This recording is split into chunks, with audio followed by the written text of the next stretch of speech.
Sakderenge nglajengaken mirsani video sakjangkepipun, kula aturi kapurih nutul tombol subscribe supados boten ketinggalan video salajengipun. Kagem kemanfaatan video menika, monggo dipun like, komen, lan ugi share. Mugi panjenengan sedaya pinaringan seger waras, bejo donya bejo akhirat, rahayu rahayu rahayu sagung dumadi.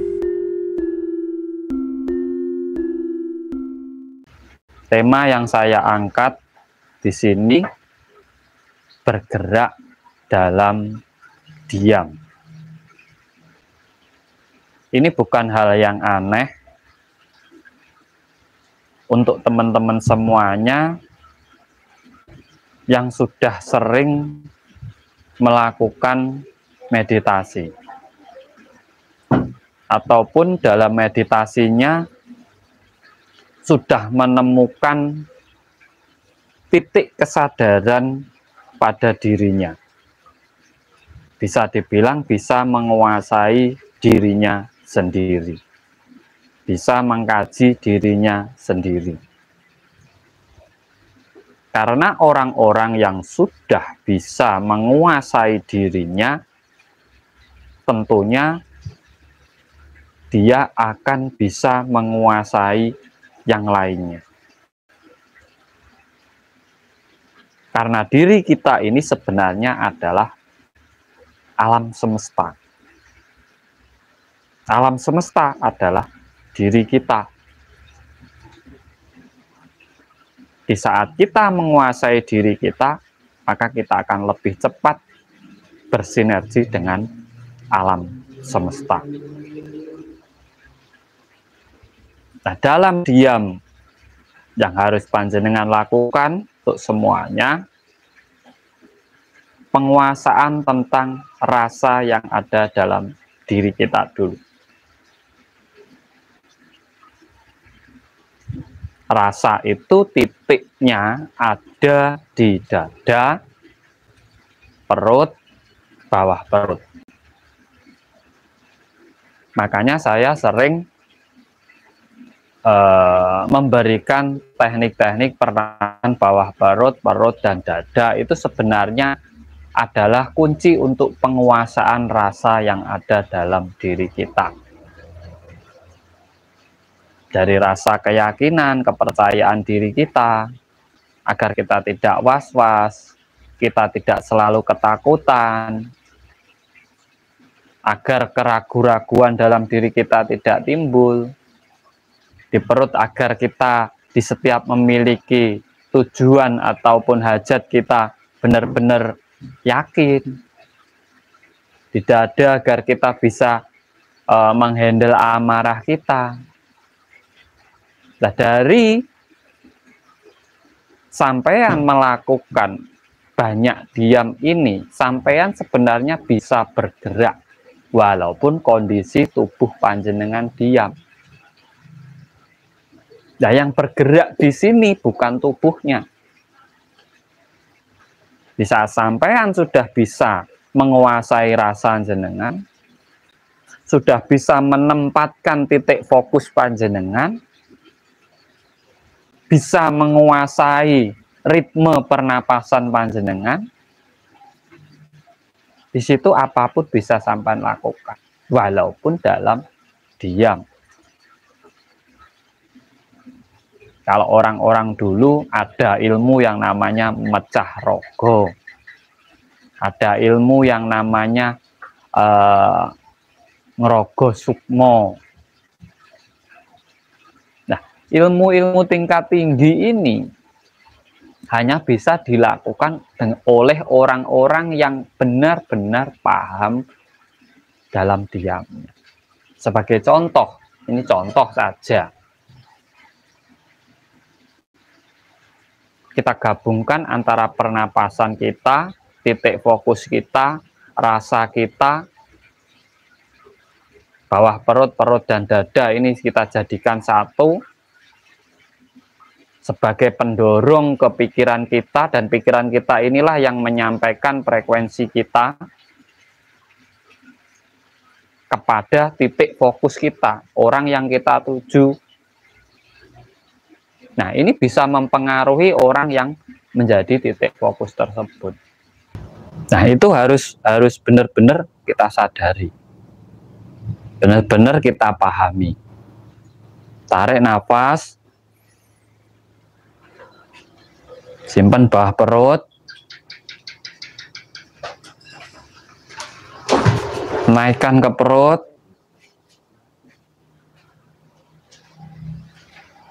tahan, mantapkan niat dan tujuan jenengan untuk apa, dorong ke atas ke dada. Nah, di saat di dada ini, pikiran fokus kepada yang panjenengan tuju. Titik fokusnya di situ. Titik fokusnya kepada yang panjenengan tuju. Nah, niatnya tergantung panjenengan. Mau apa? Mau apa? Sebenarnya teknik ini namanya bisa dibilang rogo sukmo. Jadi rasa ini tersalurkan. Yang menyalurkan adalah frekuensi dari pikiran kita, menyambung ke alam. Nah, rasa ini mendorong ke atas sehingga benar-benar tersalurkan. Apa yang kita inginkan ini bisa dirasakan oleh orang lain. Ajaib? Enggak. Kalau kita tahu teknik-tekniknya, sebenarnya tidak ada yang ajaib. Tidak ada yang istimewa. Karena kita menganggap ajaib, kita menganggap sakti, kita menganggap istimewa, ya karena kita tidak tahu tekniknya. Nah, ilmu-ilmu pernapasan ini bisa dikembangkan menjadi banyak keilmuan. Karena dasarnya untuk mendorong energi ya memang dari pernapasan itu sendiri. Yang mendorong energinya itu pernapasan sendiri. Titik fokusnya tujuan panjenengan. Nah, diamnya itu untuk penyatuan antara rasa dan pikiran.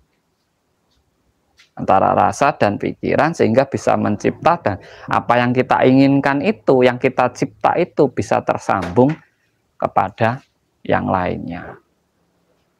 Nah, ini apabila panjenengan ingin mempengaruhi orang, sampean harus tahu kebiasaan orang tersebut. Jangan melakukan teknik mempengaruhi orang di saat orang tersebut dalam kondisi yang sibuk. Cari waktu di mana orang tersebut juga sedang diam. Makanya ilmu-ilmu terdahulu untuk mempengaruhi orang itu dilakukan malam hari, terutama tengah malam ke atas, jam 1, jam 2, jam 3.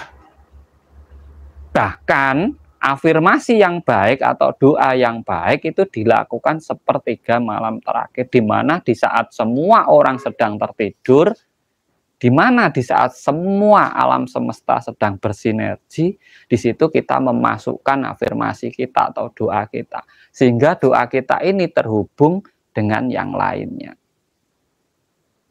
Diam tapi bergerak. Nah, di situ orang-orang yang terhubung dengan frekuensi kita,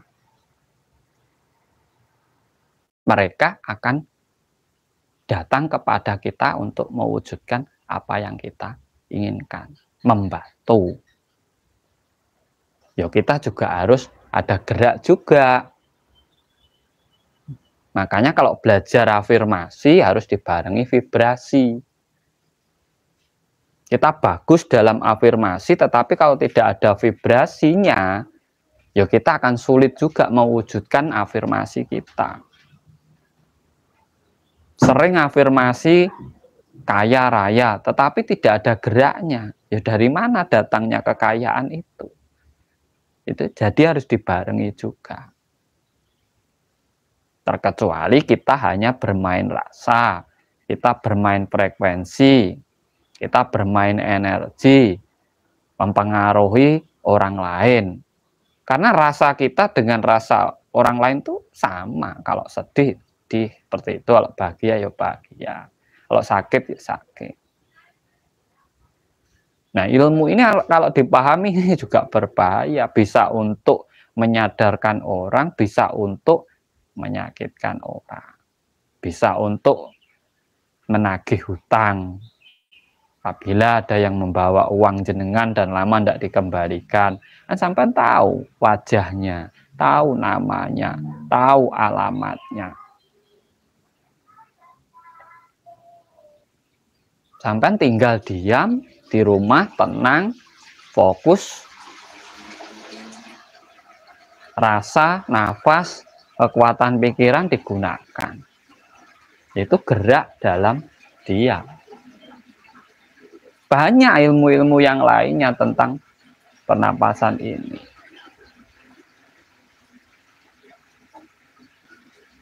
Jadi kuncinya tetap di pikiran kita.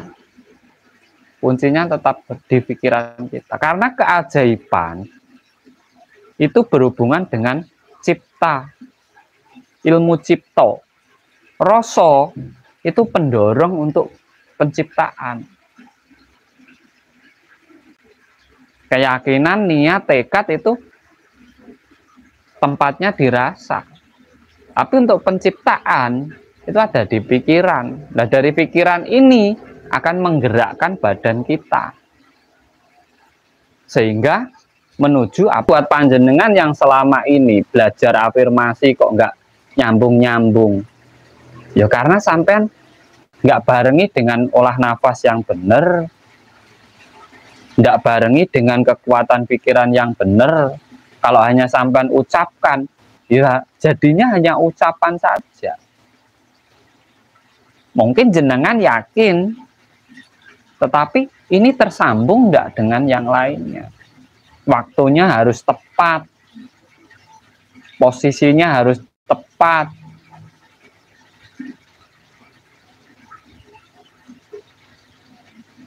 Nah ini biar menambah apa pengetahuan buat teman-teman semuanya. Belajar pernapasan itu tidak sekedar tarik, tahan, buang. Itu dasar saja.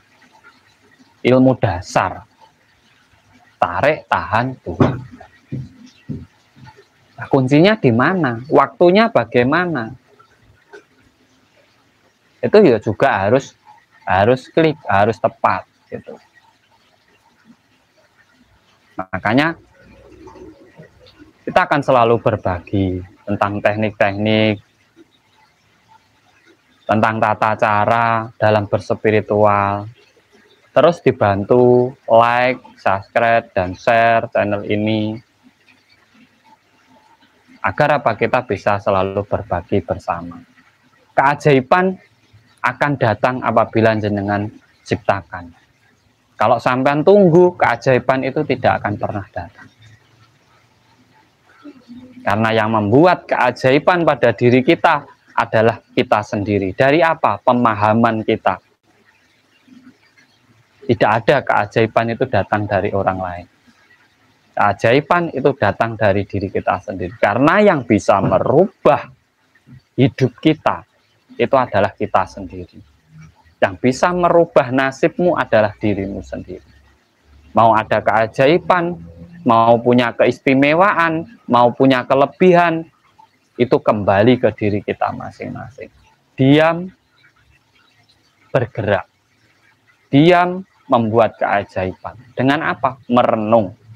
Di situ sampean pandai-pandai merenungi diri, mengkaji diri, menggali apa yang ada dalam dirimu sendiri, sehingga bisa kamu wujudkan menjadi sebuah keajaiban untuk yang lainnya. Semoga bermanfaat. Ingat, dada, perut, bawah perut ini adalah kekuatan rasa. Di saat sampai dorong naik ke atas kepikiran, di situ menjadi sebuah penciptaan. Nah, energi atau frekuensinya ini akan menyambung kepada apa yang menjadi tujuan jenengan. Titik fokusnya adalah tujuan panjenengan. Di saat sampean dasari dengan keyakinan diri, niat yang pas, tekad yang kuat, penciptaan yang benar, waktu yang tepat, olah nafas yang tepat, maka tidak ada yang mustahil dalam diri panjenengan. Salam Rahayu, Rahayu, Rahayu, Sagung Dumadi.